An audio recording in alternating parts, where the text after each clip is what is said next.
You spray your perfume in the morning. It smells incredible. Rich, full, exactly right. By noon, it's gone. Not quieter, not softer. Gone. And the frustrating part is, someone standing next to you can still smell it on you perfectly. So is the perfume fading, or is something else happening? The answer involves your skin, your body temperature, the chemistry of the fragrance itself, and a biological trick your brain plays on you every single day. Perfume is not a fixed thing. From the moment it touches your skin, it begins to evaporate. That's not a flaw. That's how it's designed. Every fragrance is made of volatile organic compounds, molecules that transition from liquid to vapor at room temperature. Different molecules evaporate at different speeds, and that sequence of evaporation is what creates the experience of a perfume over time. The top notes, the first thing you smell, are the lightest and most volatile. They're designed to announce the fragrance and then disappear within 15 to 30 minutes. That's not them fading, that's them doing their job. Then the heart notes take over. Heavier molecules, slower evaporation. This is the core of the fragrance, what it actually is. This phase lasts 2 to 4 hours on most skin, and then the base notes. The heaviest molecules, musks, woods, resins, ambers, these are designed to last 6 hours, 8 hours, sometimes longer. So technically, your perfume isn't disappearing by noon. What's disappearing is the part you notice most. The base notes are still there, quieter, closer to your skin, less obvious, but present. The problem is, you've stopped noticing them. Your nose is not a passive receiver, it's an active filter, constantly scanning the environment for new information and discarding what it already knows. When you spray perfume in the morning, your brain registers it as new information. It pays attention. It processes the scent fully and consciously. But within 20 to 30 minutes, your olfactory system has classified that scent as part of your baseline environment. It deprioritizes it.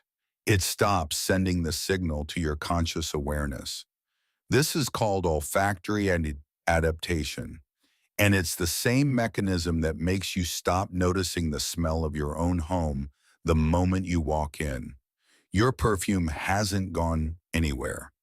Your brain has simply stopped telling you it's there. This is why you sometimes apply more and more spray throughout the day, chasing a smell that others around you can detect perfectly well. You're not under-applying, you're over-adapted. The simplest way to check if your perfume is still there, ask someone else, or smell the inside of your elbow an hour after applying. The skin there is thinner and warmer, and because you don't usually bring it to your nose, your brain hasn't filtered it out yet. But olfactory adaptation aside, some perfumes genuinely do fade faster on certain people. And the reason is your skin. Oily skin holds fragrance longer. The natural sebum your skin produces acts as a fixative.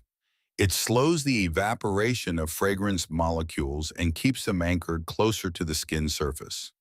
Dry skin does the opposite. Without that lipid layer, fragrance molecules evaporate faster and more completely. If your perfume consistently disappears in 2 hours or less, your skin type is likely a significant factor. The fix is simple. Apply an unscented moisturizer to your pulse points before spraying your perfume. You're creating an artificial sebum layer, giving the fragrance molecules something to hold on to. Body temperature also plays a role. Warmer skin amplifies projection, but it also accelerates evaporation. People who run naturally warmer will notice their fragrance projects more intensely early on and fades more quickly afterward. And diet, though less obvious, affects your skin chemistry. What you eat influences your natural body odor and the pH of your skin surface, which in turn affects how fragrance molecules behave once they land on you. This is why the same perfume on two different people can last 3 hours on one and 8 hours on the other. It's not the bottle, it's the biology wearing it. Beyond skin type, there's the concentration question. Eau de toilette, eau de parfum, extrait, these aren't just marketing terms. They describe how much fragrance oil is in the bottle.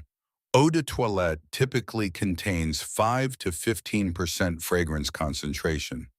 Eau de parfum, 15 to 20%. Extrait de parfum, 20 to 40%. More concentration doesn't just mean stronger, it means slower evaporation and more base notes, which means the fragrance has more of the heavy molecules that linger, that stay, that are still detectable hours later. If longevity is what you're looking for, concentration matters more than the name on the box. Application also matters more than most people think. Spraying onto clothes preserves the top and heart notes longer because fabric doesn't warm the fragrance the way skin does. But it also stops the fragrance from evolving. It stays closer to its bottled form rather than merging with your chemistry. Applying to pulse points, the neck, inner wrists, behind the ears, the inner elbow, gives the fragrance consistent heat that helps it diffuse gradually throughout the day. And applying right after a shower, when your skin is still slightly warm and pores are open, is the single most effective technique for maximizing how long a fragrance stays with you. So, why does your perfume disappear by noon? Sometimes it hasn't. Your brain has simply decided it's no longer news. Sometimes your skin chemistry is evaporating it faster than it was designed to last. Sometimes the concentration simply isn't there to carry it through the day.